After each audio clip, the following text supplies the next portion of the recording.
लंबोदरं परमसुंदर एकदंतं रक्तांबरं त्रयनयनं परमं पवित्रम् उद्यादिवाकरनिभोज्ज्वलकान्तिकान्तं विघ्नेश्वरं सकल विघ्नहरो नमामि।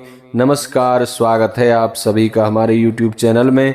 आज के इस वीडियो में आप श्रवण करेंगे फाल्गुन मास के कृष्ण पक्ष की संकष्टी चतुर्थी व्रत की कथा। संकष्टी चतुर्थी का व्रत करने से जीवन में आए हुए सभी संकटों का विनाश हो जाता है और भगवान गणपति की कृपा प्राप्त होती है। इस बार 28 फरवरी बुधवार को संकष्टी का व्रत किया जा रहा है। 28 फरवरी और बुधवार के दिन पड़ने के कारण इस व्रत का विशेष महात्म्य है। इस दिन भगवान गणपति की दूर्वा और लड्डुओं से पूजा अर्चना करें। रात्रि में चंद्रमा को अर्घ दें। चतुर्थी व्रत की कथा श्रवण करें। संकष्टी चतुर्थी व्रत की वैसे तो बहुत सी कथाएं प्रचलित हैं, उन्हीं में से एक कथा मैं आपको यहाँ सुना रहा हूँ। एक बार प्रेम से कहिए, बोलिए गणपति गजानन भगवान की जय, शंकर भगवान की जय, पार्वती माता की जय। एक समय की बात है बंधुओं, भगवान विष्णु का विवाह जब माँ लक्ष्मी जी के साथ निश्चित किया गया, विवाह की सारी तैयारी होने लगी। सभी देवताओं को निमंत्रण भेजे गए, परंतु भगवान गणेश जी को निमंत्रण नहीं दिया गया। कारण जो भी रहा हो, अब भगवान विष्णु की बारात जाने का समय आ गया। सभी देवता अपनी पत्नियों के साथ विवाह समारोह में आए। उन सब ने देखा, परंतु गणेश जी कहीं दिखाई नहीं दे रहे थे।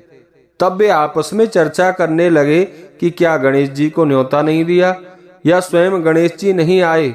सभी को इस बात पर आश्चर्य होने लगा। तभी सबने विचार किया, क्यों ना भगवान विष्णु से ही इसका कारण पूछा जाए। सभी देवता भगवान विष्णु के पास गए। भगवान विष्णु से पूछने पर उन्होंने कहा, हमने गणेश जी के पिता भोलेनाथ महादेव को न्योता भेजा है। यदि गणेश जी अपने पिता के साथ आना चाहते हैं तो आ जाते, अलग से न्योता देने की हमने कोई आवश्यकता नहीं समझी। दूसरी बात क्या है देवताओं कि उनको 1.25 मन मूंग, 1.25 मन चावल, 1.25 मन घी, 1.25 मन लड्डू का भोजन दिन भर में चाहिए होता है। और यदि गणेश जी नहीं आएंगे तो कोई बात नहीं, दूसरे के घर जाकर इतना सारा खाना पीना अच्छा भी नहीं लगता है। इतनी वार्ता सब कर ही रहे थे कि किसी एक ने सुझाव दिया।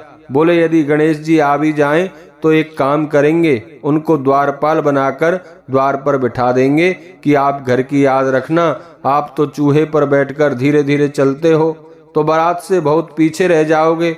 यह सुझाव भी सबको पसंद आ गया, तो विष्णु भगवान ने भी अपनी सहमति दे दी। होना क्या था, इतने में वहां गणेश जी आ पहुंचे। उन्हें समझा बुझाकर घर की रखवाली करने बिठा दिया। बारात चल दी। तब बंधु नारद जी ने देखा कि गणेश जी तो दरवाजे पर बैठे हुए हैं, तो वे गणेश जी के पास गए और रुकने का कारण पूछा।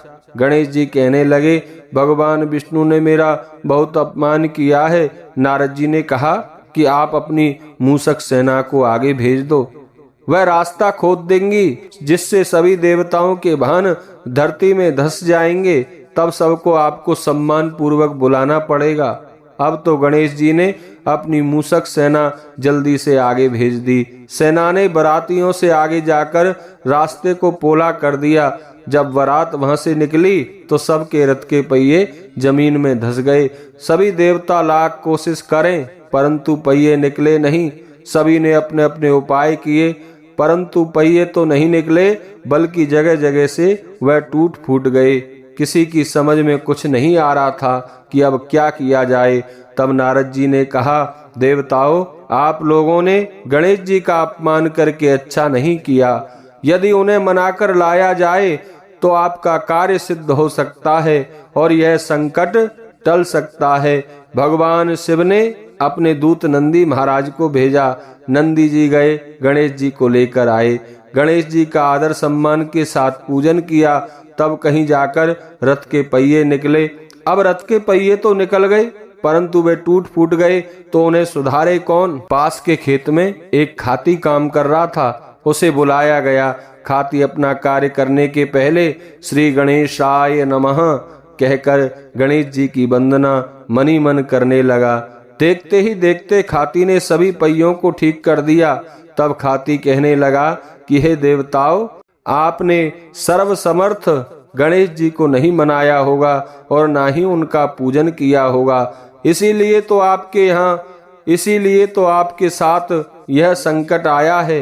अरे हम तो मूर्ख अज्ञानी हैं, फिर भी पहले गणेश जी को पूजते हैं, उनका ध्यान धरते हैं, और आप लोग तो देवता गण हैं, फिर भी आप गणेश जी की पूजा कैसे भूल गए।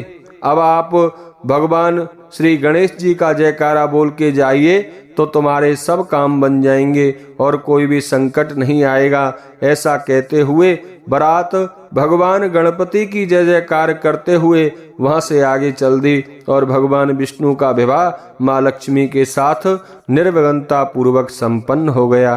बोलिए गणपति गजानन भगवान की जय, विष्णु भगवान की जय, लक्ष्मी माता की जय।